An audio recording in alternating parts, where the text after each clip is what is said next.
એ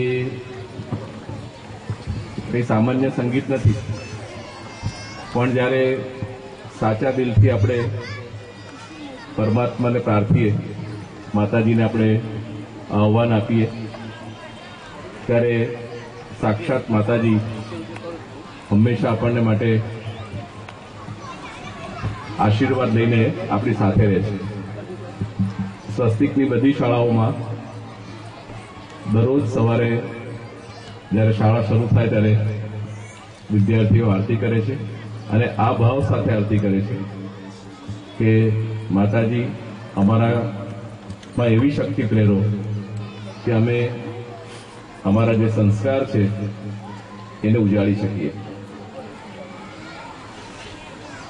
1959માં જ્યારે મારા પિતાશ્રીએ સ્વસ્તિક શાળાઓની સ્થાપના કરી ત્યારે એક ચોક્કસ ખ્યાલ હતો, અને એ ખ્યાલ એ કે માત્ર અક્ષર જ્ઞાન એ શિક્ષણ નથી, વિજ્ઞાન સમજવું એ શિક્ષણ નથી, પણ સાચા સંસ્કારો વડે એક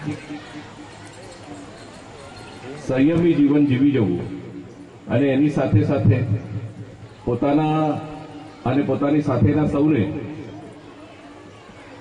એક નવી ગરિમા આપવી, એવા સંસ્કાર વિદ્યાર્થીઓમાં પ્રેરી શકાય એવી શાળાઓની શરૂઆત કરવાનું એમને વિચારેલું. અને લગભગ 5 દાયકા ઉપરથી આ કામ સ્વસ્તિકની શાળાઓમાં ચાલે છે. અમે વારંવાર એ વાત શિક્ષકો સાથે પણ કરીએ છીએ અને વાલીઓ સાથે પણ કરીએ છીએ કે જ્યાં સુધી બાળકોમાં આત્મબળ નહીં હોય, એનું સત્વબળ નહીં હોય, ત્યાં સુધી બાકીનું બધું નકામું છે. અને આવા જે ભક્તિના કાર્યક્રમો છે એ માત્ર પરમાત્મા પાસે પ્રાર્થના કરવાનું નથી, પણ અંદરથી જે મહિલામાં જે મજબૂતાઈ આપવાનું કામ એ આવા બધા કાર્યક્રમોથી થાય છે. નૃત્ય કરવું કે ગરબા કરવા એ સામાન્ય વાત નથી, કારણ કે એમાં બધું મૂકીને પરમાત્માને પ્રાર્થવાનું છે. આ બાળકો અને શિક્ષકો એ સતત એકબીજાની સાથે એવું તાદાત્મ્ય અનુભવે છે કે જાણે એકબીજા માટે જ સર્જાય ના હોય એવું સતત અમને પણ લાગ્યા કરે છે.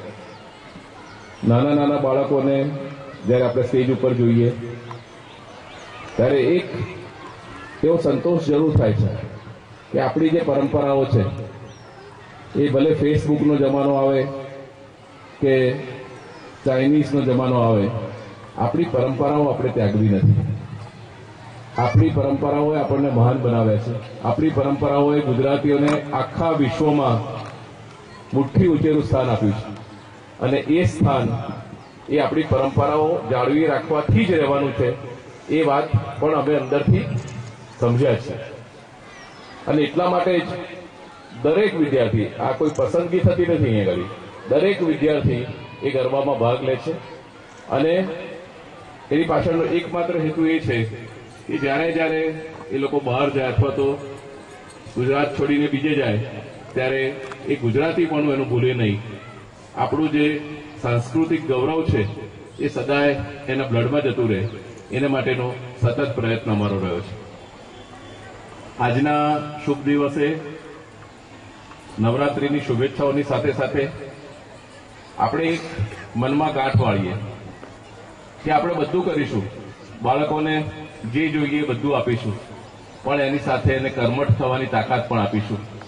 કારણ કે જેમ જેમ આપણે સગવડ આપતા જઈએ એમ એમ એની પાસેથી મહેનત કરવાની તાકાત જતી રહેશે. આપણે ખૂબ આ દેશ પ્રગતિ કરવાનો છે. ગુજરાતની પ્રગતિ તો આપણે જોઈ રહ્યા છીએ, પણ આ પ્રગતિના ફળ એ માત્ર મહેનતુ લોકોને જ મળવાના છે. જે લોકો આળસુ છે એ લોકો ફેંકાઈ જવાના છે. અને એટલે આપણે આપણા બાળકોમાં મહેનતનો પ્રાણ પૂરવાનો છે. અને એને માટે સતત અમે પણ ચિંતિત છીએ કે અમને એવા કેવી રીતે તૈયાર કરીએ કે જેથી એ જ્યાં જાય ત્યાં ક્યાંય પણ કાચા ના પડે. અમે હસતા હસતા એવું કહીએ છીએ કે ભગવાને એવું નક્કી કર્યું હોય કે આને 50,000 પાના આ જિંદગીમાં લખવાના, તો પરણતા પહેલા એના પતિ જવા જોઈએ, પછી એને માત્ર સહી કરવાનો વારો આવે. એવી મહેનતની જે પરંપરા છે એ આપણે આપણા ઘરોમાં પણ જાળવી રાખવાની છે. વાંચન એ ગયા વર્ષે જ આપણા માનનીય મુખ્યમંત્રી નરેન્દ્રભાઈએ એક સરસ વાંચે ગુજરાતનો કાર્યક્રમ મૂકેલો. આ આપણી ભૂમિ છે જ્યાં એવા એવા લેખકો થઈ ગયા. ઝવેરચંદ મેઘાણી એ આપણા બહુ જ ગુજરાતના બહુ મોટા ગજાના કવિ કહેવાય, અને એમણે એવું લખેલું કે એમની વાર્તામાં વેવિશાળ નામની એમની વાર્તા છે, એમાં એવું આવે છે કે પતિ મૃત્યુની તૈયારીમાં છે અને ત્યારે એના પત્ની પાસે એવા આશીર્વાદ માગે છે કે મને એવા આશીર્વાદ આપો કે આવતે ભવે તમારે પેટે અવતરું. આ પ્રેમનું વર્ણન એ કોઈ ગુજરાતી બંકો જ કરી શકે.